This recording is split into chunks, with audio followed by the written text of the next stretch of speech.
Right, this is my better side, pass it on the other side. Oh, okay. Hi everyone, it's Lauren and welcome to the first episode of my brand new series, BYOB. In this series I'm going to be inviting guests onto my channel to bring their own books to discuss and also bring some booze as well. And this is my first guest, the lovely Jean from Bookish Thoughts. Thanks, Lauren, thanks for having me.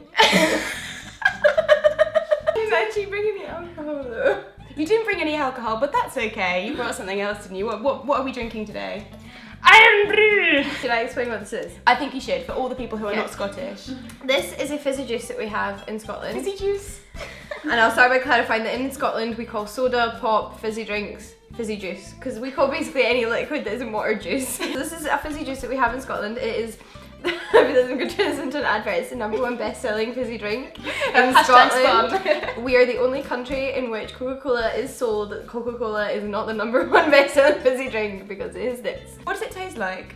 Nothing you've ever tried before. It looks like it's going to taste like orange, but it couldn't taste any further from orange. Oh, deceptive. So, okay, come on then, let's get it poured.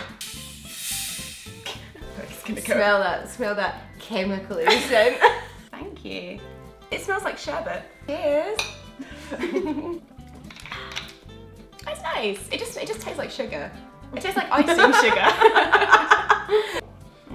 So to go with our Iron Brew, what book have you brought to discuss today? The only book that really goes with Iron Brew, and that is Daphnis and Chloe by longest. It's very Jean. It's very Jean. Jean, Scottish and classical literature. Yeah, that's nice. There's a bit in Tacitus who writes about the Romans going to Britain. The Romans originally didn't go any further than England because of the crazy ginger people. They looked at you Scots and were just like, oh no, we're not going any further. Exactly. It gets crazy up there. So this is actually my copy of Daphnis and Chloe because Jean got me this for Christmas, but I still haven't read it.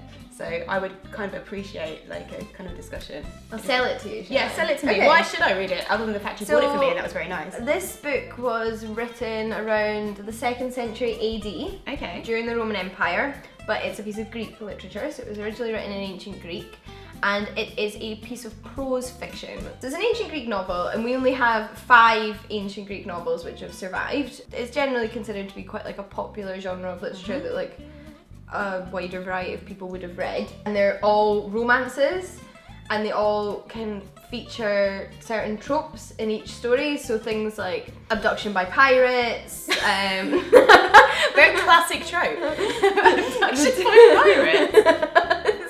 Was that a big every single one. Was that a big problem in ancient Greece?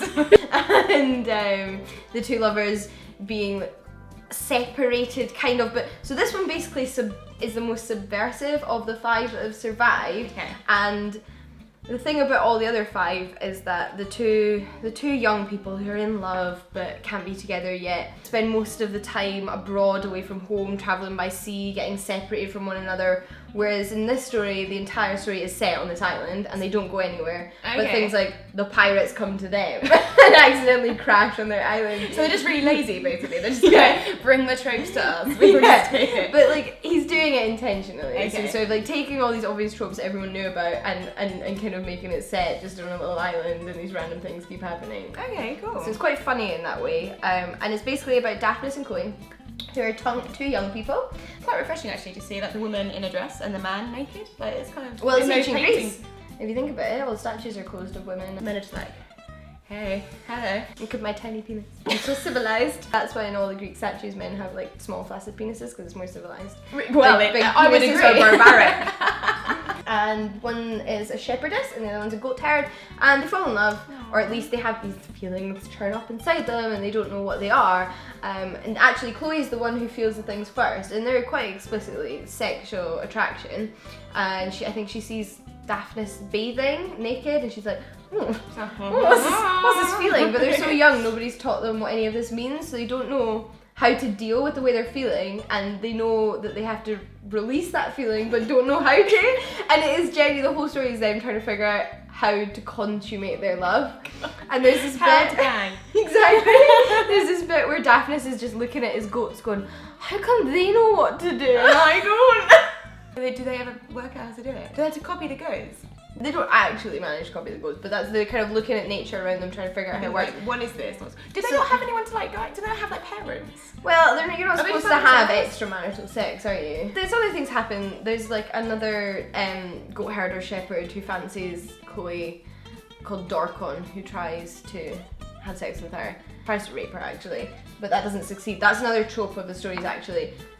The female in the story constantly kind of being at threat of rape, but never actually being raped. Okay. Is another one of the tropes. That's nice. At least she never actually is raped. The whole story is kind of taking part in this debate that was going on in intellectual society of the time between nomos and physis, which is nature versus custom. So like society and what's natural. And yeah, exactly. Okay, cool. So obviously they live on this island and they're quite free and they look after their animals and kind of like all these natural feelings, but then they don't really know what to do, and then I feel like I don't want to give you any spoilers. Oh yeah, no, don't give it away. It touches on those themes. Okay, cool. Which is quite interesting because it's quite like a fun story on the surface, but then it actually has more going on. So are you more excited to read it now?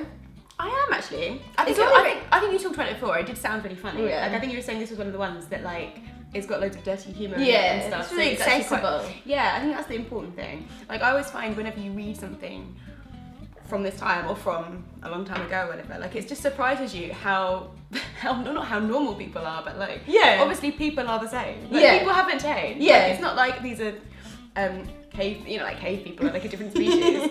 That sounds a bit rude to the poor They're Greeks. still Homo sapiens. Yeah, they're still Homo sapiens, yeah. People were exactly the same. Yeah. They just didn't have technology, that's all that was different. They like Totally. had all the same hopes and dreams and like jokes and stuff that's still funny. Yeah. So I think it would be good. My second favourite one is Lucia Pink Cliff-Fun. That's the other one my dissertation was on. Oh, okay, so you're like comparing Yeah, them. so once you've read that, I'll bring you a copy of Lucia Pink Cliff-Fun, Oh, exciting. then I'll bring you a copy of my dissertation. I'm getting a bit like sugared out. Like this is like my second glass. I'm a bit like It is really like getting a bit buzzy. It's like fat 0%, saturates 0%, sugars like 30% of your daily intake. And then it's all in green and then this big red number. Yeah. Okay, so it wasn't alcoholic. Buy some Iron Brew today. Oh, well, thanks for coming on. Thanks for having me. Cheers.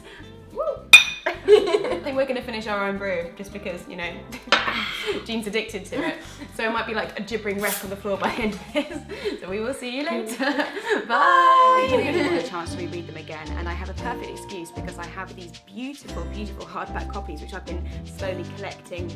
I only have The Fellowship and The Two Towers so far, so this is a nice excuse. It means that I can buy Return of the King.